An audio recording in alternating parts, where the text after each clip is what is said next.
ఈ కుంభమేళ ఎందుకు చేసుకుంటారు అనేది చిన్న షార్ట్ స్టోరీ చెప్తాను, వినండి. పూర్వకాలంలో దుర్వాస మహర్షి శాపానికి గురైన దేవుళ్ళు తమ శక్తినంతా కోల్పోయి విష్ణువుని వేడుకోగా విష్ణువు సముద్ర మదనం చేయమని చెప్తాడు. దానితో దేవుళ్ళు ఆ పనిని ఒంటరిగా చేయలేక రాక్షసుల సహాయం కూడా తీసుకుంటారు.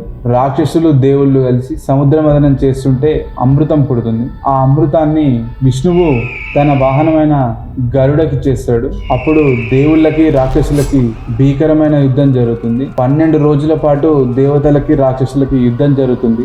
దేవుళ్ళ 12 రోజుల యుద్ధం మానవులకి 12 సంవత్సరాలకి సమానం. అలా గరుడ దేవుడు ఎగురుతున్నప్పుడు అతని చేతిలో ఉన్న కలశం నుంచి 4 చుక్కలు భూమిపై పడడం వలన ఉజ్జయిన్, నాసిక్, హరిద్వార్, ప్రయాగ్రాజ్ అమృతం పడడం వల్ల ఈ ప్లేస్ శాశ్వతంగా పవిత్రంగా అయిపోయినాయి. అప్పటి నుంచి ఈ ప్రదేశాలలో కుంభమేళ జరుపుతూ ఉంటారు. ప్రతి 12 సంవత్సరాలకి పూర్ణ కుంభమేళ జరుపుతారు. ఇలా 11 సార్లు పూర్ణ కుంభమేళ జరిపిన తర్వాత 12వ సారి వచ్చేదాన్నే మహాకుంభమేళ అంటారు. 144 ఇయర్స్ కి ఒక్కసారి వస్తుంది. మీలో ఎవరైనా వెళ్ళాలనుకుంటే మాత్రం కంపల్సరీ వెళ్ళండి.